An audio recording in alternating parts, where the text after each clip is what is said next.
Welcome to 14th video lecture on ring theory. तो आज के वीडियो लेक्चर में हम इरिड्यूसिबल पॉलिनोमियल के कॉन्सेप्ट को आगे कंटिन्यू करेंगे और हम ये देखेंगे कि किस प्रकार से फाइनाइट रिंग में आप इरिड्यूसिबिलिटी को चेक करोगे, क्योंकि अभी तक जितने भी क्वेश्चंस और मैंने आपको कॉन्सेप्ट बताए हैं वो आपके इनफाइनाइट रिंग के लिए हैं। Q, R, C, Z, Z I, इस प्रकार से जितने भी इनफाइनाइट रिंग है हमने उसके कॉन्सेप्ट को सीखा है। आगे हम वीडियो में फाइनाइट रिंग के ऊपर में भी इन चीज़ों को डिस्कस करेंगे। उससे पहले यहाँ पर कुछ नोट देख लेते हैं। देखिए, पहला नोट आपको दिया हुआ है, F x belongs to Z x and degree of F x is greater than 1, then F x is reducible over C. क्या मतलब हुआ इसका? देखिए, एफ एक्स कहाँ से आ रहा है? जेड एक्स से, मतलब जो कोफिशिएंट है पॉलिनोमियल रिंग के वो कहाँ से आने चाहिए? जेड से।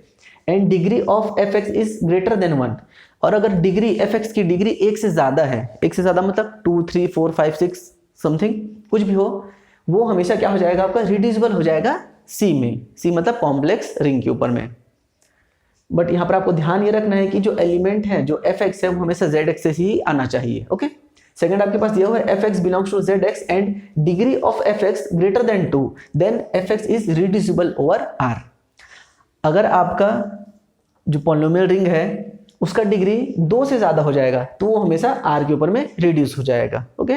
तो दोनों जो आपका ये नोट दिया हुआ है उसमें सिर्फ आपको एक ही चीज़ ध्यान रखना है कि जो पॉलिनोमियल रिंग है एफ एक्स वो आपका जेड एक्स में बिलोंग करना चाहिए। अब उसके बाद सिर्फ आपको डिग्री देखना है, अगर 1 से ज़्यादा हुआ तो कॉम्प्लेक्स नंबर के ऊपर में, कॉम्प्लेक्स रिंग के ऊपर में रिड्यूस हो जाएगा, और अगर 2 से ज़्यादा है तो वो रियल पे हो जाएगा, और रियल पे हो गया मतलब कॉम्प्लेक्स पे भी हो जाएगा, है ना, क्योंकि अगर 2 से ज़्यादा है मतलब वो 1 से भी ज़्यादा है ना। तो इस तरीके से आपको क्वेश्चन सॉल्व करने हैं। एग्जाम्पल देख लेते हैं। F x is equal to x square minus 1, या फिर एक्स स्क्वायर प्लस 1 को ले लेते हैं। यहाँ पर देखिए, जो पॉलिनोमियल है एफ एक्स कहाँ बिलोंग कर रहे हैं? कोफिशिएंट्स कहाँ से हैं? आपके जेड से आ रहे हैं, तो ये आपका बिलोंग करेगा जेड एक्स में। ओके। अब हमें क्या देखना है? इसकी डिग्री देखनी है। डिग्री क्या है यहाँ पर? 2 मतलब 1 से ज़्यादा है, 1 से ज़्यादा है मतलब ये सी के ऊपर में हमेशा रिड्यूस हो जाएगा। और इससे पैसे भी बना सकते हो, एक्स प्लस आई एक्स माइनस आई। हमने एफ एक्स को क्या किया? जी एक्स इंटू एच एक्स के फॉर्म में लिखा है, जहां पर एक्स प्लस आई और एक्स माइनस आई दोनों ही बिलोंग करते हैं कहाँ से? सी में बिलोंग करते हैं। दोनों एलिमेंट कहाँ बिलोंग करते हैं? सी में, और दोनों ही क्या है? आपके नॉन कॉन्स्टेंट है। नॉन कॉन्स्टेंट है, इसका मतलब क्या है कि उनका इनवर्स एग्जिस्ट नहीं करेगा। इसका मतलब ये होगा कि ये दोनों के दोनों एलिमेंट नॉन यूनिट है, और अगर दोनों एलिमेंट नॉन यूनिट है तो क्या हो जाएगा? रिड्यूस हो जाएगा। हम पहले इसका डेफिनेशन देख चुके हैं, इरिड्यूसिबिलिटी का फर्स्ट डेफिनेशन यही है। तो ये हो गया आपका सी के ऊपर में रिड्यूस। लेकिन अगर इसी को मैं सेकंड आर के ऊपर में चेक करना चाहूँ तो देखिए, यहाँ पर मेरे पास डिग्री कितना है? 2 है। अब मेरे को क्या बोला गया था कि डिग्री अगर 2 से बड़ा होगा तब वो रिड्यूस होगा। 2 के लिए उसने कुछ नहीं बोला है, 2 के लिए आपका रिड्यूस हो भी सकता है और नहीं भी। जैसे कि अगर इस क्वेश्चन को देखेंगे आप तो एक्स स्क्वायर प्लस 1 को तोड़ने का क्या तरीका है? सिर्फ एक ही तरीका है, एक्स प्लस आई और एक्स माइनस आई, और ये तो आपका बिलोंग नहीं करता है आर में। जब आर में बिलोंग नहीं करता तो आप इस फॉर्म में से तोड़ ही नहीं सकते।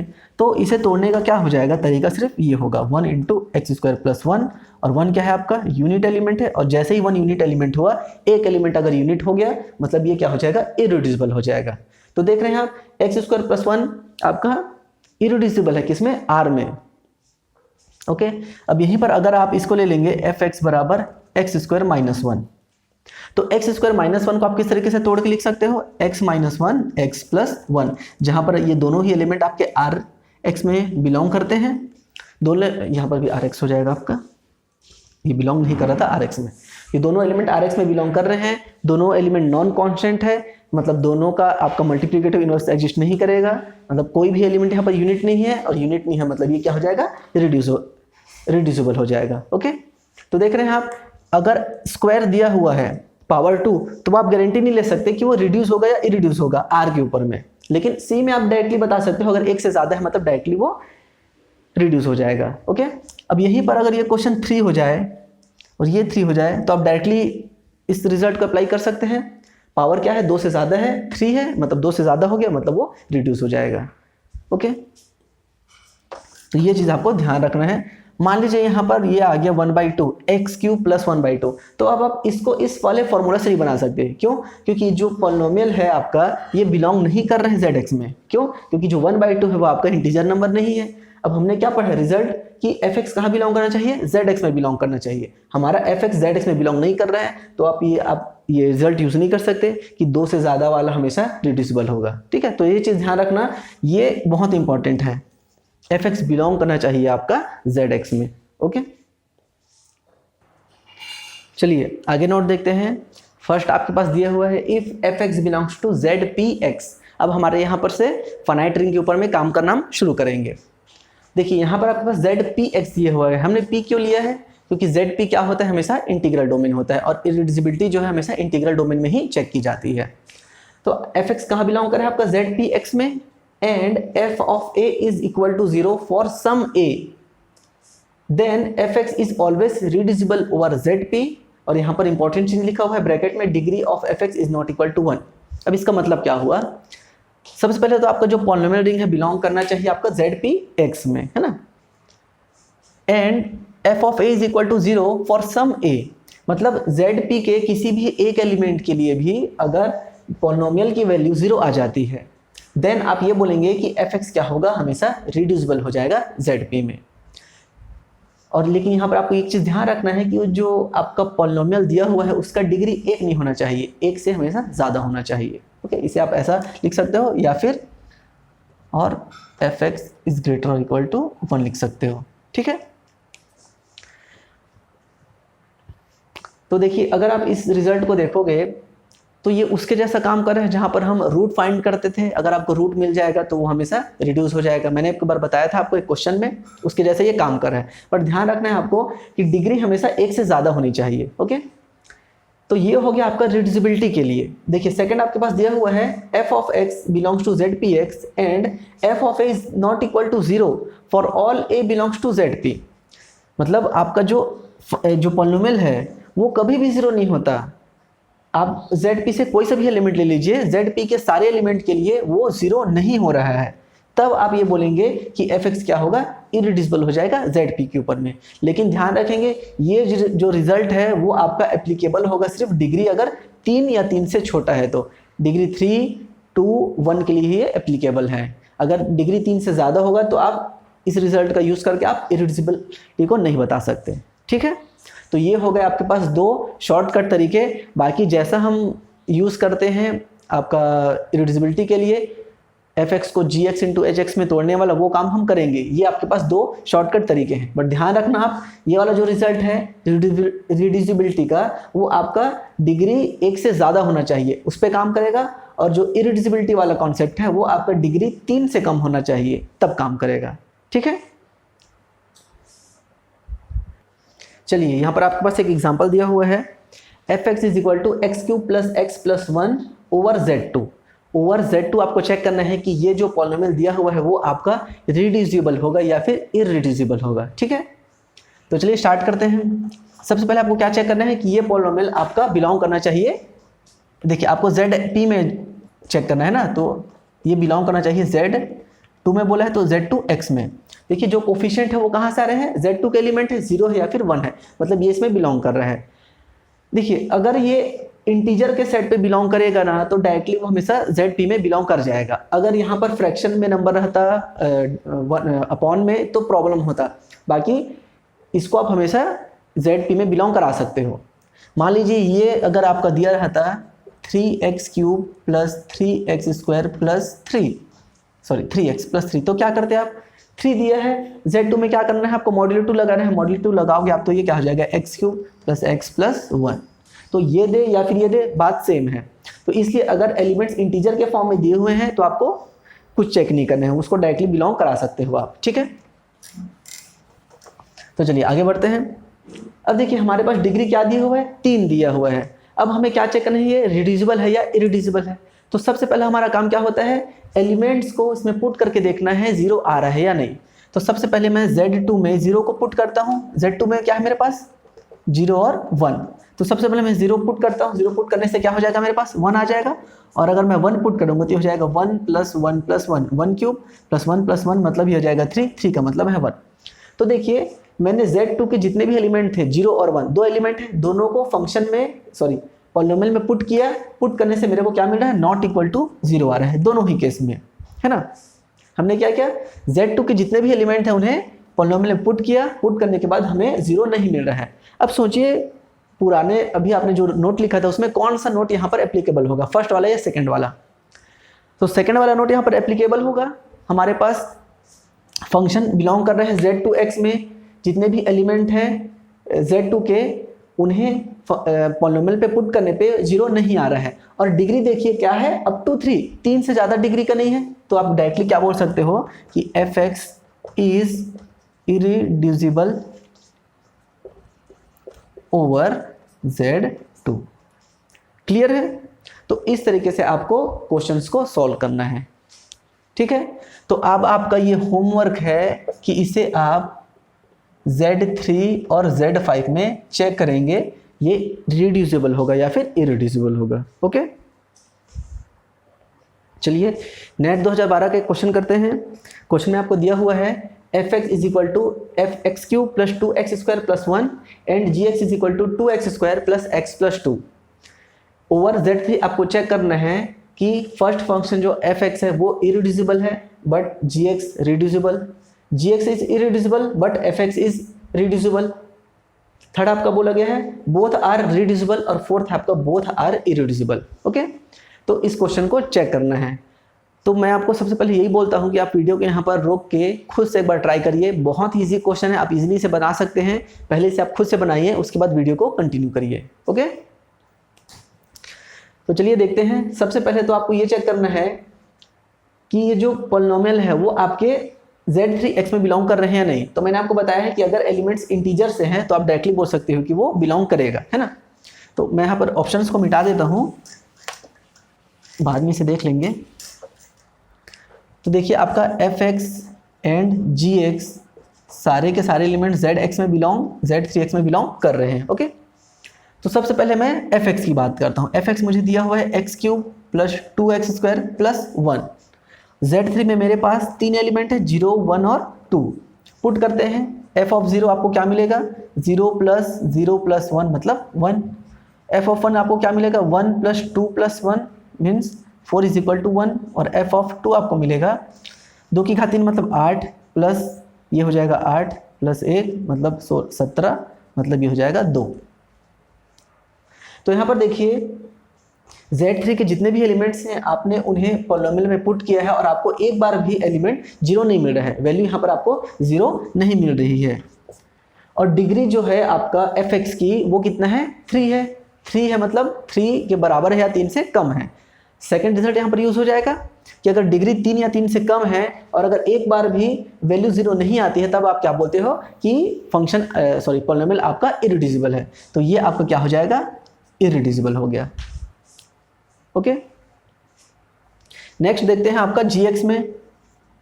gx आपको दिया हुआ है 2x square plus x plus 2। Same काम यहाँ पर करना है। Z3 के जो एलिमेंट्स हैं 0, 1, 2 उन्हें हमें gx में पुट करना है।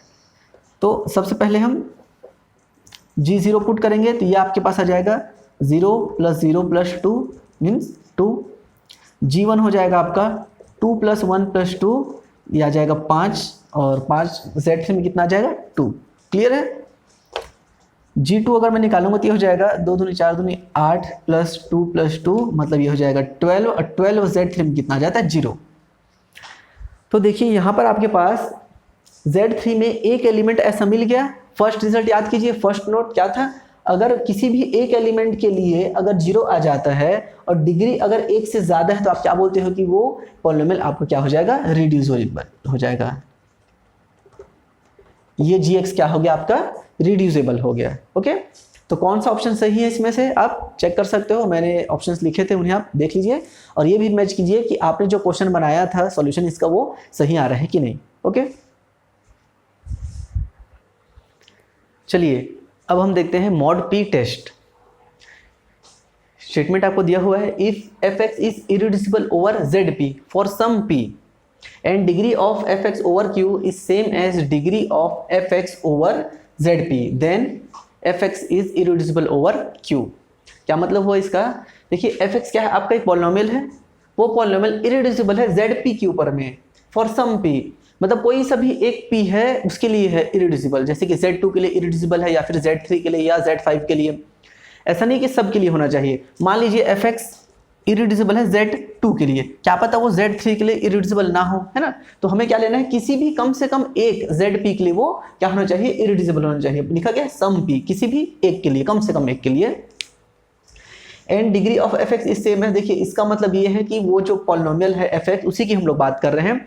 वो जो सेम पॉलिनोमियल अगर इरिड्यूसिबल है ZP में, तो वो इरिड्यूसिबल हो जाएगा Q में। तो यहाँ से हम एक्चुअल में कर क्या रहे हैं, फाइनाइट रिंग को इनफाइनाइट रिंग से लिंक कर रहे हैं। देखिए ZP क्या होता है, एक फाइनाइट रिंग है। अगर कोई सभी पॉलिनोमियल फाइनाइट रिंग में, अगर फाइनाइट रिंग ZP में अगर वो इरिड्यूसिबल है, तब वो Q में भी इरिड्यूसिबल हो जाएगा। ध्यान रखेंगे ना, Q में हम लोग बता रहे हैं। चलिए अब इस एग्जाम्पल को देख लेते हैं। पुराने वीडियो लेक्चर में एक क्वेश्चन हम बना रहे थे जिसमें मैंने आपको फोर्थ ऑप्शन को छुड़वा दिया था कि हम आगे इसे बनाएंगे करके। तो ये वही ऑप्शन है, फोर्थ ऑप्शन है ये उस क्वेश्चन का। ये नेट 2017 का क्वेश्चन था हमारा। नेट 2017 का ये जो क्वेश्चन था उसका फोर्थ ऑप्शन है। फोर्थ ऑप्शन में पूछा गया था x³ + x+1 ओवर q। अब इसको आपको चेक करना था। तो हम यहाँ पर ना ही आइंस्टाइन इरिड्यूसिबिलिटी टेस्ट लगा पा रहे थे, ना ही ये साइक्लोटॉमी है। तो अब हमें इसे सॉल्व करना है। तो हम अब यहाँ पर mod p टेस्ट का यूज़ करेंगे। देखिए fx जो है ये दिए हुआ है आपको x³ + x+1। ओके, अब अगर मैं यहाँ पर एक ऐसा ZP खोज लेता हूँ जिसमें ये इरिड्यूसिबल हो जाता है, तो मेरा काम बन जाएगा। तो देखिए अगर मैं यहाँ पर Z2 को लेता हूँ, Z2 में मेरे पास 0 और 1 दो एलिमेंट होंगे। मैं बारी बारी से चेक करता हूँ। f(0) कितना हो जाएगा, 0 + 0 + 1 मतलब 1, और f(1) क्या हो जाएगा, 1 + 1 + 1 मतलब 3 मतलब 1।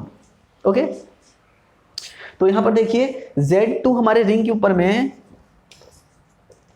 Z2 रिंग के ऊपर में जो हमारा पॉलिनोमियल था वो कभी भी 0 नहीं हो रहा है। और डिग्री क्या है, यहाँ पर 3 है। हम रिजल्ट जानते हैं, सेकंड नोट आपने जो लिखा था कि अगर पॉलिनोमियल का डिग्री 3 या 3 से कम है और वो किसी भी ZP के ऊपर में 0 नहीं होता है, तब क्या होता है, वो इरिड्यूसिबल हो जाता है, इरिड्यूसिबल ओवर Z2। और अभी आपने mod p टेस्ट से क्या देखा कि अगर fx इरिड्यूसिबल है ZP में, किसी भी एक ZP में वो इरिड्यूसिबल है, तब वो क्या हो जाएगा, fx इरिड्यूसिबल हो जाएगा Q में। तो देखिए आपका ZP में इरिड्यूसिबल था, तो ये किस में हो जाएगा, Q में भी क्या हो जाएगा, इरिड्यूसिबल हो जाएगा। क्लियर है। अब देखिए अगर आप ये सोचेंगे कि x³ + x+1, अगर मैं Z3 ले लेता हूँ, Z3 लूंगा तो यहाँ पर अगर मैं 1 पुट करता हूँ, f(x) में 1 पुट करता हूँ, तो मेरे पास 1 + 1 + 1 मतलब 0 आ गया। तो Z3 में तो ये इरिड्यूसिबल हो गया था। तो आपको उससे मतलब नहीं है, आपको क्या चेक करना है कि कम से कम एक ZP ऐसा आपके पास है क्या जिसमें ये इरिड्यूसिबल हो जाए। रिड्यूसिबल होंगे बहुत सारे में, रिड्यूस हो जाएंगे, Z3 में रिड्यूस हो जाएगा, मे बी Z5 में भी रिड्यूस हो जाए, आपको उससे मतलब नहीं है। आपको क्या करना है, एक ऐसा रिंग खोजना है जिसमें वो इरिड्यूसिबल हो जाए। अगर Z2 में इरिड्यूसिबल हो चुका है तो वो Q में भी आपका इरिड्यूसिबल हो जाएगा। क्लियर है। अब मान लीजिए इसी क्वेश्चन पे ये Z में पूछ देता है ना, अगर ये Z पे पूछ देता, तो हमने क्या किया, Z2 से कहाँ इरिड्यूसिबल बताया, Q में, और Q, और देखिए यहाँ पर से आप इसे देखिए ये आपका क्या है, x³ + x+1।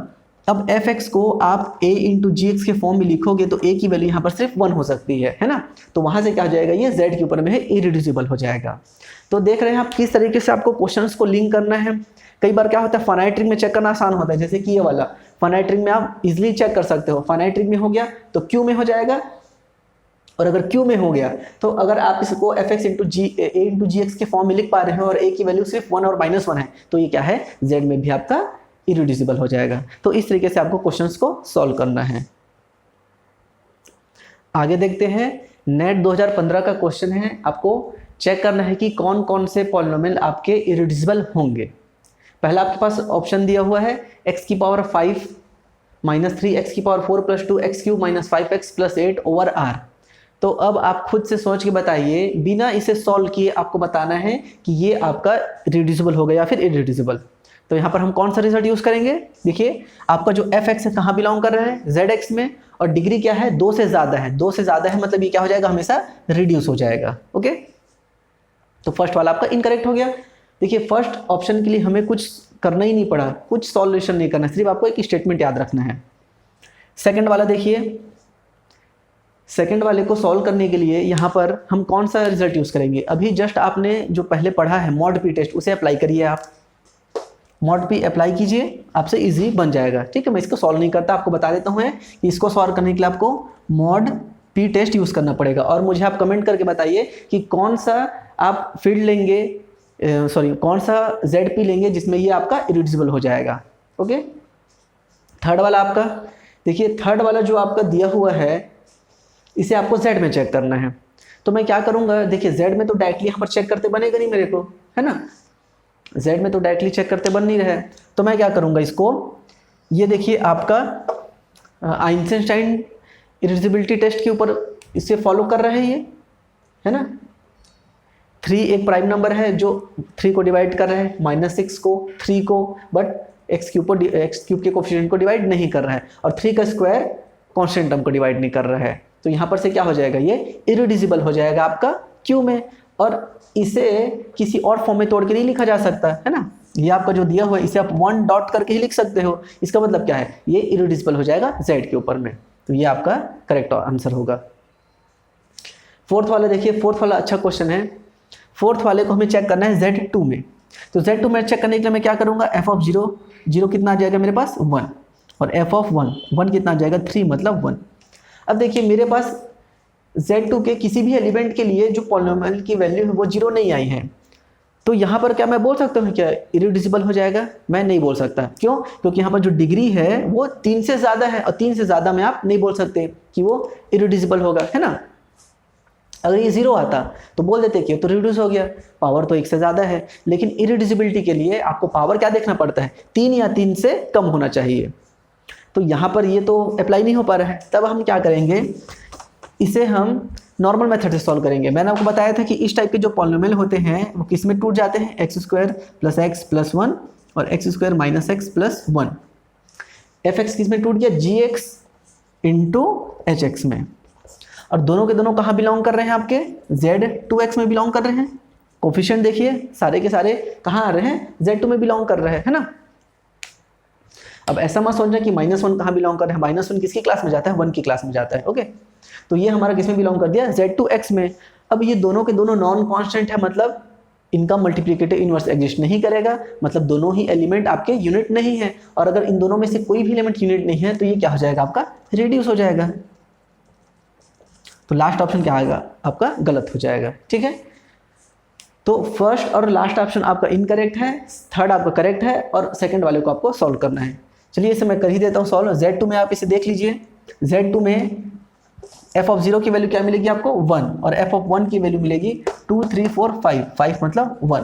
तो देखिए 0 पे 1 आया और 1 पे भी 1 आया, मतलब किसी भी केस में आपका 0 नहीं आ रहा है। डिग्री क्या है, 3 है, मतलब वो इरिड्यूसिबल हो जाएगा किसमें, ZP में। और अगर ZP में इरिड्यूसिबल हो गया तो वो Q में भी क्या हो जाएगा, इरिड्यूसिबल। तो सेकंड और थर्ड ऑप्शन करेक्ट आंसर है आपका। तो देखिए किस तरीके से इरिड्यूसिबिलिटी को चेक किया जा रहा है।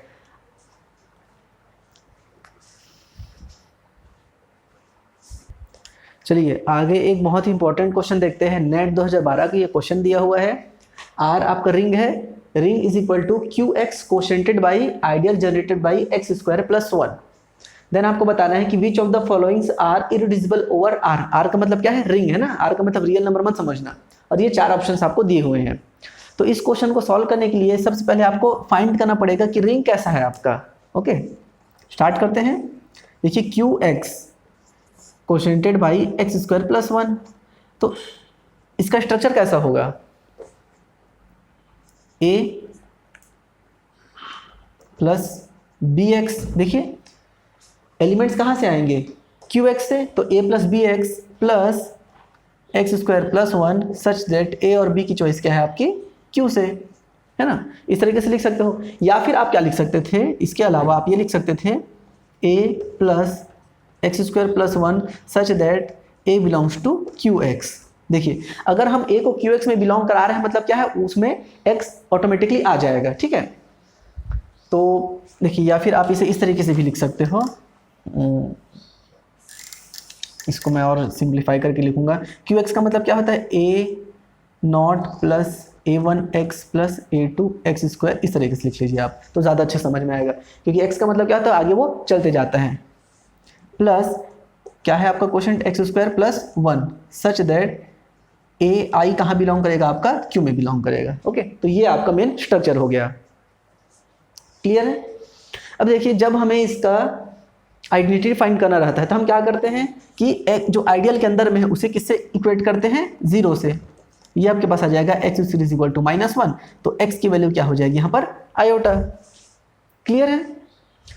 तो अगर मैं x की वैल्यू आयोटा पुट करूंगा तो सोचिए मेरे पास ये किस में चेंज हो जाएगा, a0 प्लस a1i प्लस आई स्क्वायर की वैल्यू क्या हो जाएगी, -1, -1 मतलब a2 -a2 प्लस फिर i x की पावर 3 रहेगा। यहाँ पर देखिए यहाँ पर आपके पास क्या रहेगा, a3 x की पावर 3 मतलब a3 i की पावर 3 मतलब ये क्या हो जाएगा, a3i, ये हो जाएगा आपका a3 माइनस a3i। तो इस तरीके से ये आपका चलते जाएगा। क्लियर है? देखिए कैसे हम सेट को जनरेट कर रहे हैं, फॉर्म कर रहे हैं, इस चीज़ को आप समझिए। मैंने क्या किया, QX को लिख लिया। QX मतलब एलिमेंट किस फॉर्म में होंगे, पॉलिनोमियल के फॉर्म में होंगे Q के, और उसमें ऐड करना है मुझे किसे, ideal generated by x square plus 1 को, जहाँ ए आई की वैल्यू कहाँ से बिलोंग करेगी, Q से। अब मैं जानता हूँ कि जब भी मेरे को आइडेंटिटी एलिमेंट फाइंड करना रहता है तब मैं क्या करता हूँ कि जो आइडियल के अंदर जो भी नंबर लिखा हुआ है, जो भी एलिमेंट लिखा है उसे मैं इक्वेट कर देता हूँ 0 से। ये हो जाएगा x square is equal to -1 मतलब x की वैल्यू हो जाएगी i। अब x की वैल्यू को वापस आप इसमें पुट कर दीजिए तो आपके पास क्या मिल रहा है, ये वाला चीज़ मिल रहा है। अब आप सोचिए एलिमेंट्स की चॉइस कहाँ से है, ai की चॉइस है Q से। तो ये एलिमेंट किसके जैसे दिख रहे हैं, अब ध्यान से इसे आप समझिए, ये किसके जैसा दिख रहा है।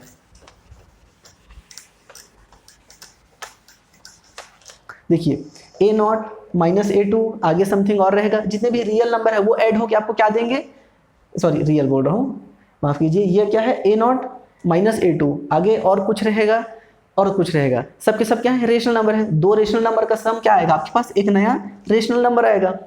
यहाँ पर से सबसे i कॉमन निकाल लीजिए, a1 a3 बाकी सब ऐड होके क्या देंगे आपको, रेशनल नंबर। तो y भी आपका क्या है, रेशनल नंबर, और i आपका साथ में रहेगा, और x y कहाँ से आ रहे हैं, Q से। तो ये आपको क्या बनाएगा, QI बनाएगा ना। तो समझ रहे, ये जो सेट दिया हुआ है वो एक्चुअल में क्या बन गया, रिंग QI। क्लियर है? तो इस तरीके से सबसे पहले आपको ये समझना है कि आपका रिंग एक्चुअल में कैसा है। ठीक है, तो इस तरीके से हमने सबसे पहले क्या किया, रिंग को फाइंड कर लिया कि हमारा रिंग है QI। अब आपको चेक करना है कि इनमें से कौन से एलिमेंट हैं जो आपके इरिड्यूसिबल हो जाएंगे हमारे रिंग QI के ऊपर में। ओके, तो यहाँ पर घबराना नहीं है, y लिखा है तो x की जगह यहाँ पर सिंपली y आ चुका है। तो देखिए फर्स्ट अगर मैं ऑप्शन की बात करूँ y² + 1, तो मैं इसे क्या लिख सकता हूँ, y - i और y + i, इसमें टूट जाएगा। और देखिए y - i और y + i दोनों के दोनों कहाँ बिलोंग करते हैं, QI में, है ना।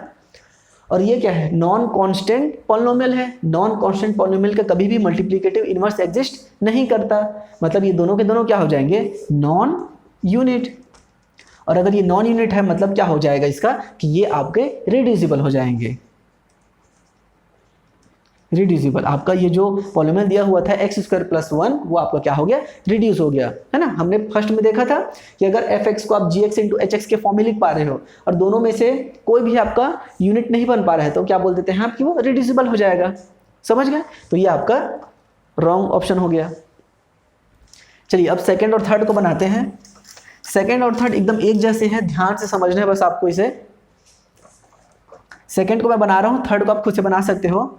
सेकंड को बनाने के लिए अगर मैं इसे ब्रेक करता हूं तो ब्रेक करने का क्या तरीका हो सकता है, एक तरीका तो हम जानते हैं 1 डॉट करके लिख लेते हैं।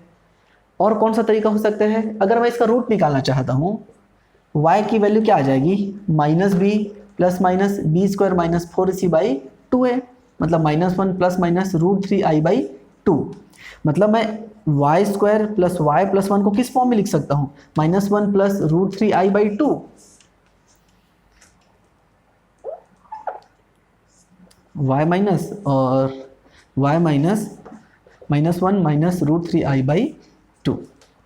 तो y² + y + 1 मेरा किस में टूट गया, इस फॉर्म में टूट गया। अब आप बताइए क्या ये एलिमेंट मेरा बिलोंग करेगा QI में।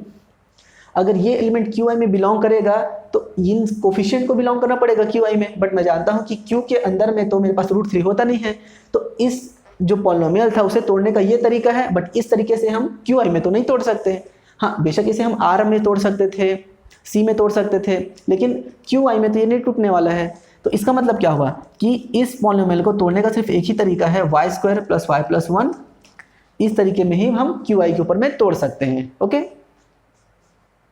तो इस फॉर्म में क्या हो जाएगा, 1 आपका क्या हो गया, मल्टीप्लिकेटिव इनवर्स है। 1 आपका क्या है, यूनिट एलिमेंट है, और जैसे ही आपका एक एलिमेंट यूनिट होगा आप क्या बोल सकते हो, वो आपका हमेशा इरेड्यूसिबल होता है। थर्ड ऑप्शन को आप सिमिलरली बना सकते हो, इसे मैं नहीं बताऊंगा। फोर्थ ऑप्शन आपका होमवर्क ऑप्शन है, फोर्थ वाले को आपको खुद से बनाना है। ठीक है, ये आपका होमवर्क है, कुछ नहीं करना है, थोड़ा सा आप लॉजिक लगाओगे आपसे इजीली बन जाएगा। तो ये हो गया आपका नेट 2012 का क्वेश्चन। तो इस तरीके से मैंने लगभग आपको इरेड्यूसिबिलिटी चेक करने का हर एक तरीका बता दिया है। तो इनसे रिलेटेड बहुत सारे क्वेश्चंस हैं आर कुमार और एपी सिंह की बुक में, आप उन्हें ट्राई कीजिए।